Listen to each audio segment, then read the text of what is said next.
First contact and derision. The message arrived on a quiet Tuesday morning at SETI's primary listening post in New Mexico.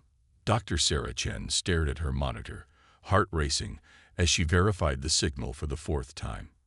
After centuries of searching the stars, humanity had finally received their answer. They were not alone.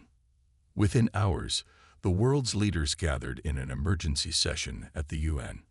The signal contained more than just proof of alien life. It carried instructions for faster-than-light communication. Humanity had been invited to join the galactic community, but no one could have predicted the reception that awaited them. 6 months later, Sarah stood aboard the ESS Endeavour, Earth's first faster-than-light capable vessel, as it approached the designated meeting point with the Kraxan Empire's diplomatic fleet. The ship's captain, James Rodriguez, maintained a steady hand on the helm despite the tension that filled the bridge. "Multiple contacts emerging from FTL," announced the sensor officer. "Configuration matches the provided specifications for Kraxan vessels." The alien ships that appeared were nothing short of magnificent, sleek crystalline structures that seemed to bend light around them.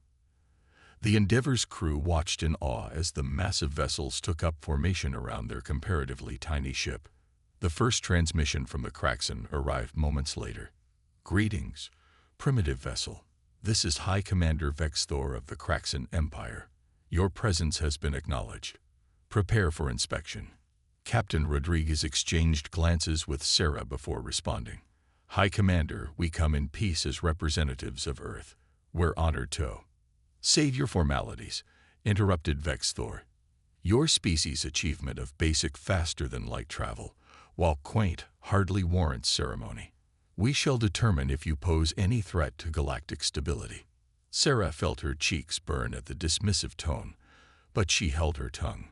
As Earth's leading quantum physicist, she knew humanity had more to offer than the Kraxan suspected. The inspection team that boarded the Endeavour made little effort to hide their disdain, treating human technology as if it were little more than children's toys.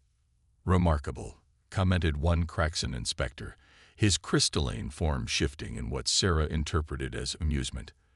They still used physical interfaces for their computers. How charmingly obsolete.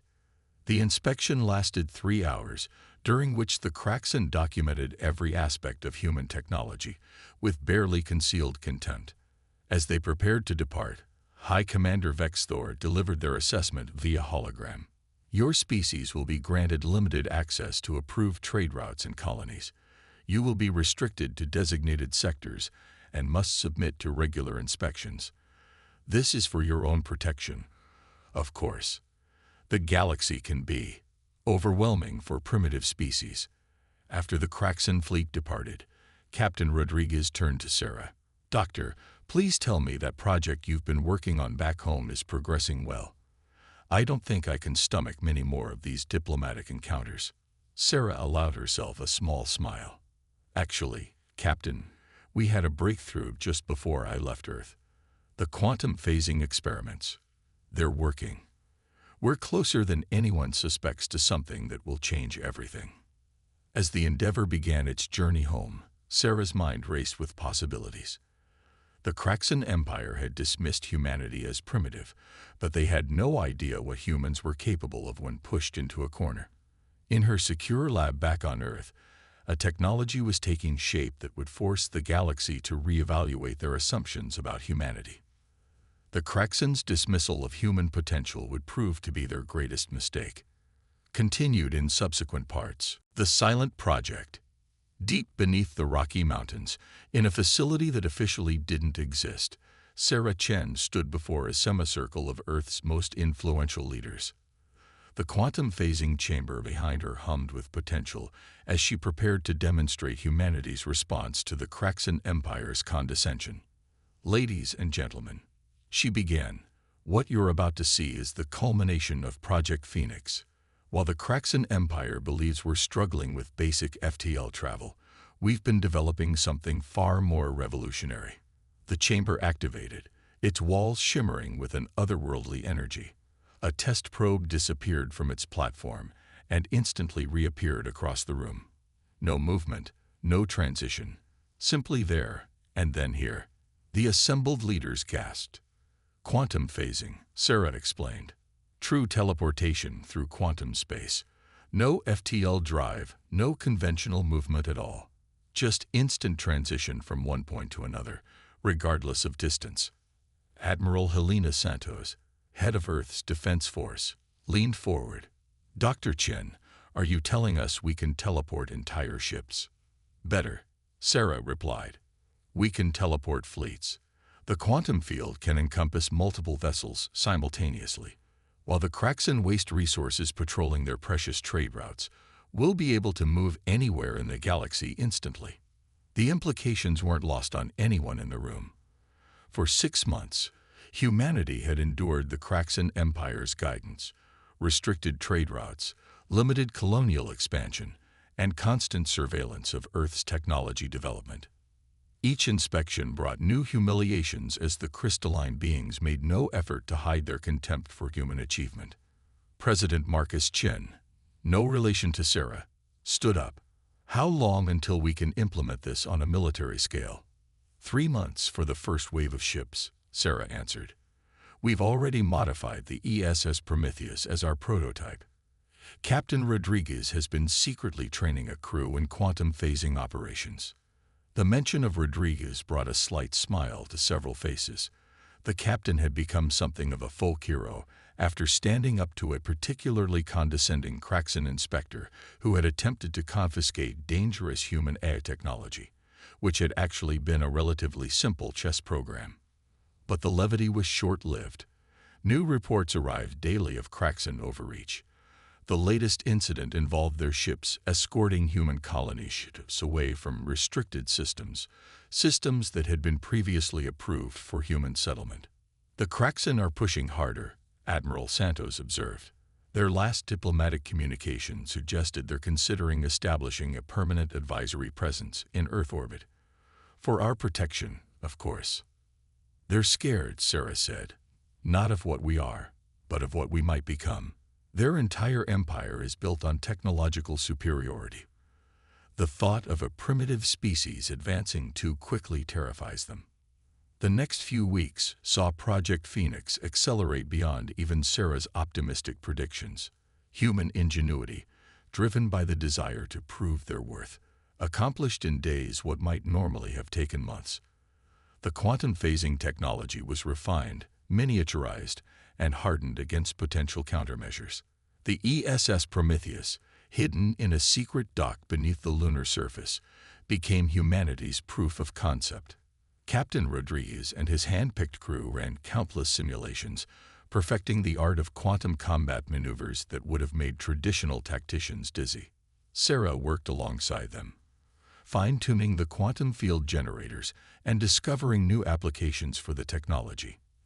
They learned that smaller fields could be generated around individual crew members, allowing for instant boarding actions. The tactical implications were staggering. But their time was running out. The Kraxan Empire's patience with humanity's disruptive influence on galactic order was wearing thin. Their ships began appearing in greater numbers around Earth's colonies, their presence less protective and more threatening with each passing day.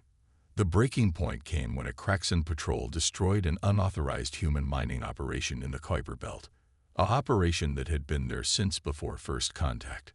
Their message was clear: stay within your assigned bounds, or face the consequences. As Sarah watched the footage of the destruction, she felt a cold anger replace her frustration.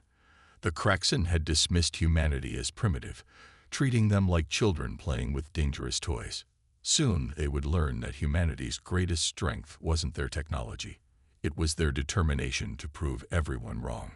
The quantum phasing technology was ready. The ships were prepared.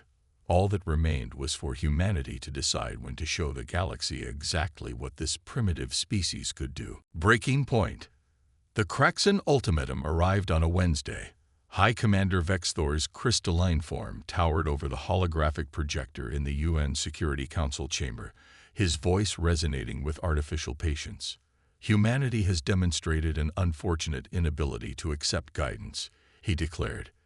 Therefore, the Empire has decided to assume direct control of Earth's spacefaring operations.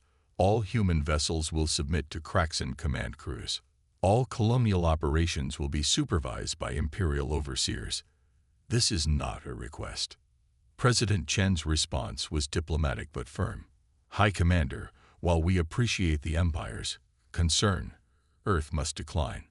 Our sovereignty is not negotiable. Sovereignty? Vex Thor's crystalline form shimmered with what might have been amusement. You mistake tolerance for recognition, human. Your species has yet to earn the right to sovereignty. You have 24 hours to comply, or we will be forced to demonstrate why the Empire's authority is absolute. As the transmission ended, the chamber erupted in heated debate. Admiral Santos immediately pulled up tactical displays showing Kraxan fleet movements. They're not bluffing. Multiple battle groups are converging on our colonial systems. 3 carrier groups are on course for Earth. Sarah Chen, who had been quietly running calculations on her quantum pad, spoke up. The Prometheus is ready. So are the first 6 ships of the Phoenix fleet. If we're going to act, it needs to be now. President Chen surveyed the room. The moment we reveal the quantum phasing technology, there's no going back. The Kraxan will see it as proof that we're too dangerous to be allowed to develop independently. With respect, Mr. President, Captain Rodriguez interjected via hologram from the Prometheus. They already believe that. The only difference is right now they think they can stop us easily. I say we show them exactly how wrong they are. The next 18 hours were a blur of activity. While the world's governments publicly debated the Kraxan ultimatum, the Phoenix fleet made final preparations in their lunar hiding place. Sarah worked frantically to upload the latest quantum field calculations to all 7 ships. The Kraxan, true to their word, began their show of force. Their ships appeared in high orbit. Energy weapons charge, broadcasting demands for immediate compliance. Their sensors, advanced as they were, failed to detect the quantum signatures building beneath the lunar surface. All Phoenix ships report ready, Rodriguez announced from the Prometheus's bridge. Quantum fields are stable. Jump coordinates are locked. Sarah Chen took her place at the quantum control station. This was the moment that would change everything. Humanity's response to those who thought them primitive and weak. Execute primary attack pattern. Admiral Santos ordered. Show them what humanity can do. The quantum fields activated, and 7 ships of the Phoenix fleet simply ceased to exist in lunar orbit. They reappeared simultaneously at 7 different points around the Kraxan fleet, their weapons already firing. The crystalline ships, caught completely off guard, had no time to raise their shields. Multiple direct hits, Rodriguez reported, his voice tight with concentration. They're trying to coordinate a response, executing secondary jump pattern now. Before the Kraxan vessels could track their attackers, the human ships vanished again, reappearing at new attack positions. It was like nothing the galaxy had ever seen. Ships appearing and disappearing faster than targeting computers could track, striking from impossible angles, ignoring the fundamental rules of space combat. High Commander Vex Thor's voice crackled across all frequencies, his usual composure shattered. What is this?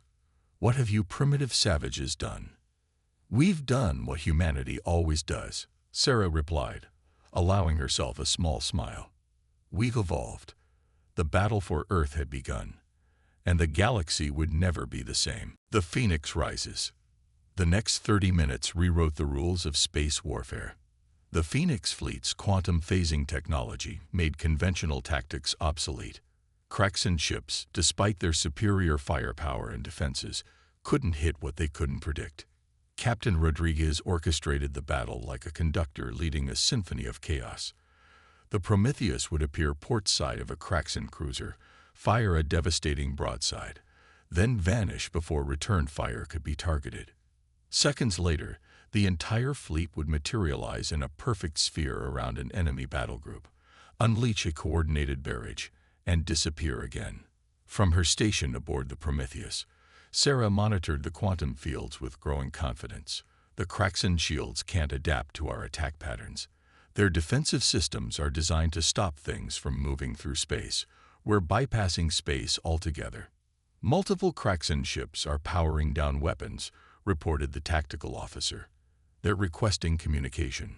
High Commander Vexthor's image appeared once more, but the usual contempt in his crystalline features had been replaced by something new. Respect, tinged with fear. How? How did you achieve this level of technology without us detecting it?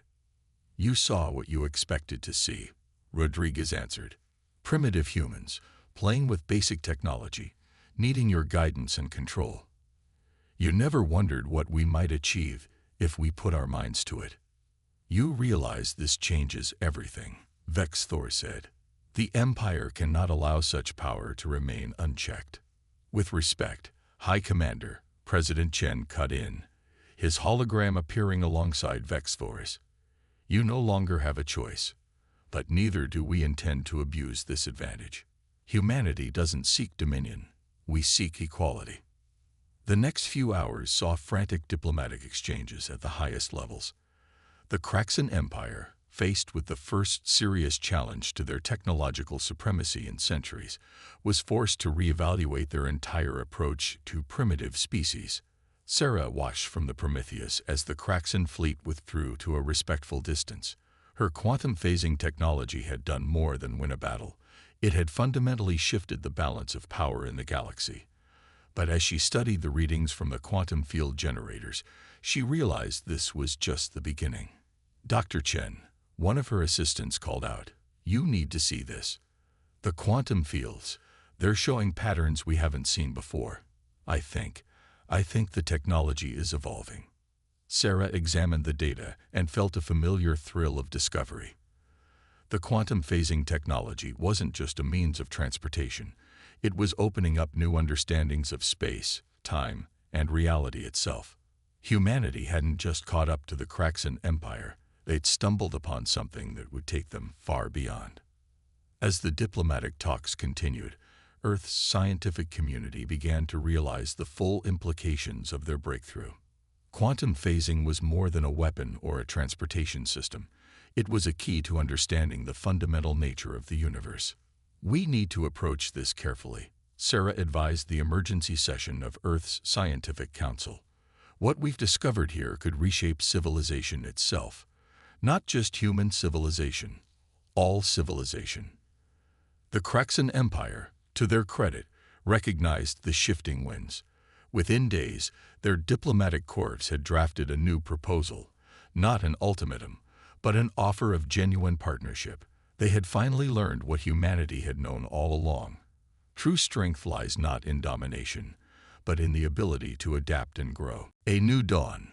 1 year after the Battle of Earth, Sarah Chen stood before the newly formed Galactic Scientific Council. The chamber, located in a space station at the neutral meeting point between Earth and Kraxan space, represented everything humanity had fought to achieve. Not dominance, but partnership. The quantum phasing technology has opened doors we never imagined, Sarah explained to the assembled representatives of 12 spacefaring species. What began as a means of transportation has revealed fundamental truths about the structure of spacetime itself. The Kraxan delegation, led by their chief scientist Vexthor, Vexthor's younger sibling, ironically, nodded in agreement. Over the past year, joint human-Kraxan research teams had made breakthrough after breakthrough. The combination of Kraxan's centuries of scientific knowledge with humanity's innovative thinking had proven unstoppable. Our latest experiments suggest quantum phasing could be adapted for faster-than-light communication, Vexthor added, their crystalline form glowing with excitement. Instant communication across any distance without relays or networks. The implications for galactic civilization are enormous. Captain Rodriguez, now Admiral Rodriguez, smiled from his seat in the military observers section. The Phoenix fleet had grown to 30 ships, but they were no longer weapons of war.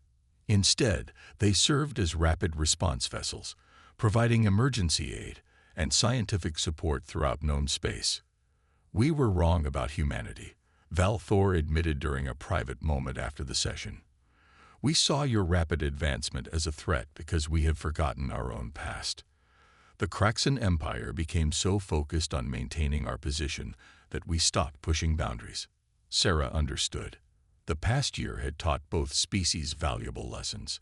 Humanity had proven that determination and ingenuity could overcome any obstacle, while the Kraxan had rediscovered their own innovative spirit. The changes rippled throughout galactic society. Other primitive species, long held back by the Kraxan Empire's restrictive policies, were now encouraged to develop at their own pace. The Empire itself was transforming from a domineering force into a mentor and partner to emerging civilizations. President Chen, addressing the UN General Assembly back on Earth, summed up the transformation.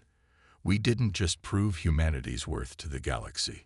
We showed that true advancement comes not from hoarding knowledge and power, but from sharing it. The quantum phasing technology forced open the door, but it was our humanity, our willingness to extend a hand, even to those who once dismissed us, that truly changed the galaxy. The Prometheus, humanity's first quantum phasing ship, was converted into a museum and research vessel. Its quantum core now powered experiments that pushed the boundaries of science and understanding. Captain Rodriguez had insisted on keeping the original crew photos on display, a reminder of the days when humanity had to prove itself. Sarah often visited the ship, running her hand along the quantum field generator she had helped design. The technology had evolved far beyond her original vision, but the principle remained the same. There are no true limits, only challenges waiting to be overcome. Dr. Chen, a young Kraxan scientist, approached her during one such visit. The latest quantum field tests show something remarkable. We think we've detected traces of, well, other dimensions. Layers of reality we never knew existed. Sarah smiled. The galaxy had thought humanity primitive, incapable of greatness. They had learned that greatness doesn't come from age or established power. It comes from the drive to explore, to question, and to reach beyond what others think possible. As she looked out the viewport at Earth shining below, Sarah thought about how far they had come. Humanity had entered the galactic stage as dismissed primitives and emerged as respected pioneers. But their greatest achievement wasn't the technology they had created or the battles they had won. It was the future they had helped build, a future where no species would be dismissed as primitive, where innovation and cooperation replaced domination and control. A future where humanity's greatest strengths, determination, adaptability, and the ability to imagine the impossible, had become a model for all civilizations. The quantum fields pulsed softly in the background, a reminder that every end is just another beginning. Humanity had proven itself to the galaxy, but their journey was far from over. There were still mysteries to solve, boundaries to push, and new frontiers to explore. And this time, they would explore them together. The end.